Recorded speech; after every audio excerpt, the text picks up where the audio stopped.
Hello అండి, నమస్తే. ఈరోజు వీడియోలో ఒగ్గానీని చాలా ఈజీగా ఎంతో రుచిగా ఎలా చేసుకోవాలో చూపిస్తాను. ఒక్కసారి నేను చెప్పినట్టుగానే ట్రై చేయండి. చాలా అంటే చాలా బాగుంటుంది.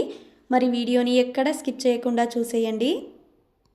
ముందుగా గ్యాస్పై ఒక పాత్ర పెట్టుకోవాలి. దాంట్లోకి కొంచెం ఆయిల్ వేసుకోవాలి. ఆయిల్ వేడయ్యాక ఆవాలు జీలకర్ర వేశాను. ఆవాలు జీలకర్ర చిట్పట్టమన్న వెంటనే మీడియం సైజు ఉల్లిగడ్డలు 4 వేశాను. 2 పచ్చిమిరపకాయలని ఇలా పొడవుగా కట్ చేసి తీసుకున్నాను. ఆ తర్వాత ఒగ్గానికి సరిపోయేంత ఉప్పును ఇప్పుడే వేసేస్తున్నాను. నాకు ఒగ్గానిలో ఉల్లిగడ్డలు ఎక్కువగా ఉంటే చాలా ఇష్టం. అందుకనే కొన్ని ఉల్లిగడ్డలు ఎక్కువగా వేసుకున్నాను. ఆ తర్వాత సగం టీ స్పూన్ పసుపు వేసుకుంటున్నాను. వేసుకొని అంతా ఒకసారి కలుపుకోవాలి. ఉల్లిగడ్డలు మంచి కలర్ వచ్చేంత దాకా కలుపుకుంటూ ఇలా వేయించుకోవాలి. ఉల్లిగడ్డలు ఇలా కలర్ చేంజ్ అయిన తర్వాత చిన్నవి 4 టమోటోలు చిన్నగా కట్ చేసుకొని వేసేసుకున్నాను. వేసుకొని అంతా ఒకసారి బాగా కలుపుకోవాలి. ఈ టమోటో ఉల్లిగడ్డ కూడా పూర్తిగా మెత్తబడేంత వరకు కలుపుకుంటూ మగ్గించుకోవాలి.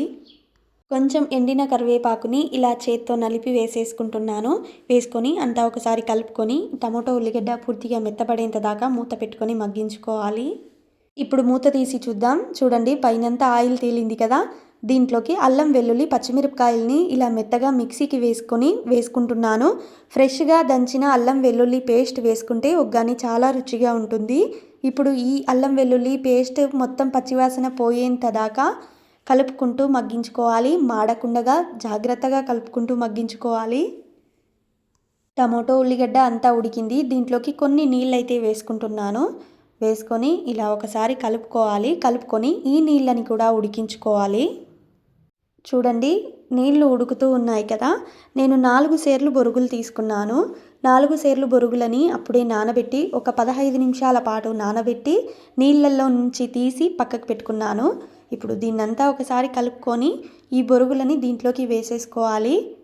బొరుగులని నానబెట్టే వీడియో అదేం చూపించలేదు నేను, వీడియో చాలా పెద్దగా అవుతుందని. ఇప్పుడు బొరుగులని దీంట్లోకి వేసేసుకొని టమోటో ఉల్లిగడ్డ గుజ్జు మొత్తం బొరుగులకి పట్టేలాగా బాగా కలుపుకోవాలి.